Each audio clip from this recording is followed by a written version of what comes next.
Sa mga kapwa kong OFW na kumuha ng passport or nag-renew ng passport at hindi nyo alam kung paano i-check online na releasing na nga ba ang ating passport, ganito lang gawin natin.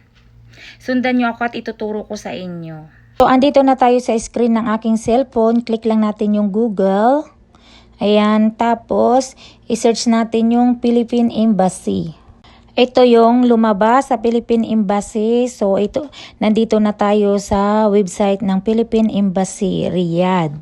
So, next naman natin, click natin yung website ng Philippine Embassy. So, andito na tayo sa website ng Philippine Embassy. So, scroll up lang natin.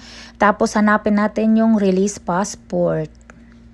Andito na nga tayo mga kamamsi. Ayan na yung passport ready for release. So, i-click lang natin yan at hahanapin natin yung ating name kung nandyan na nga yung ating passport.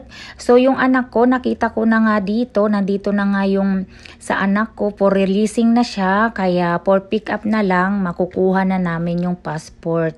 Kaya ganito lang kadali para malaman natin kung releasing na ang ating passport.